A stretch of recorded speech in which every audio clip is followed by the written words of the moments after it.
Let's just imagine for a second. You take one of the most bustling, vibrant capital cities in the world, and then its cultural heart just stops. Not for a holiday, not for some big political summit, but for something else entirely. We're talking about a city literally put on pause. And the reason why is an absolutely incredible story about modern culture. Okay, so take a look at this. This is Gyeongbok Palace in Seoul. And this isn't just some tourist spot, you know? This is the symbolic heart of Korean history. It's a national treasure that's almost always packed with people, especially on a weekend. But on Saturday, March 21st, this historic landmark is going to do something pretty much unheard of. It's going to close. A Saturday closure for Gyeongbok Palace? That's kind of like shutting down the Louvre on its busiest day. It just doesn't happen. So what could possibly cause this? I mean, really, what kind of force is powerful enough to close the gates of a national monument on a weekend? And get this, it's not just the palace. The Museum of Korean History, it's closing its doors too. The massive Sejong Center for the Performing Arts, yep, it's canceling all of its scheduled shows. Musicals, plays, ballets, everything. The entire cultural center of Seoul is just grinding to a halt. And the reason for all of this is the return of a global phenomenon. After a long hiatus, the K-pop group BTS is coming back. And their return isn't just a concert, it's an event on a national scale, powerful enough to literally pause a city. To really get the size of this, you have to understand the weight. The group went on hiatus way back in 2022 to fulfill their mandatory military service. Their fans, the army, have been waiting for nearly 4 years for this moment. A brand new album, a massive world tour. It all kicks off with this one single night in Seoul. So what exactly is this main event? Well, we're talking about a massive free comeback show right in the heart of the city, the Gwanghamun Gathering. This is Gwanghamun Square. It's basically the national town square of South Korea. And for one night, it's being totally transformed from a historic site into the biggest stage in the entire country. Now, this was a free concert, but seating was limited. The organizers made 13,000 seats available for reservation. For a normal concert, that's a pretty respectable number, right?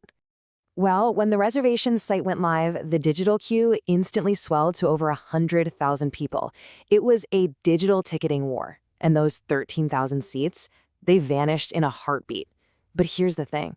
That number, 100,000, that's just the beginning of the story. The police aren't planning for 13,000 people or even 100,000. They are preparing for a maximum crowd of up to 260,000 fans to fill the entire square and all the streets around it. That's the population of a small city all descending on a single spot. And these aren't just numbers on a screen. This is global dedication. This quote from a fan, Joanna Marie, just captures it perfectly. People flew in from all over the world, some without even having tickets, just to be in the city and soak in that atmosphere. But trying to manage a crowd of that size created this massive logistical puzzle, which led to a big question that really confused a lot of fans. It all revolved around the concert's surprisingly short runtime, leading to what many started calling the 1-hour question. So why, after a nearly 4-year wait, after all this buildup, why would this monumental comeback concert be only 60 minutes long? Was it some kind of city regulation, a weird restriction? The answer came directly from the group's agency, HYBE. It was their decision, and it was all about safety and logistics. They pointed to the unique challenges of the venue, the need for serious crowd control, making sure people could get home on public transport, and minimizing noise for residents. In short, it was a proactive move to ensure this huge celebration didn't compromise anyone's safety. And just to show you how seriously the authorities were taking this, the Seoul police didn't just add a few officers. They formed a dedicated special task force just to manage the safety and logistics of this single 1-hour event. But while the physical event was centered on one square in Seoul, the real stage was actually global. This comeback broke new ground in another way too. For the very first time ever, the streaming giant Netflix live-streamed a concert by a single artist, which basically transformed a local event into a synchronized global viewing party. And how global was it? Well, the concert was streamed live to fans in over 190 countries.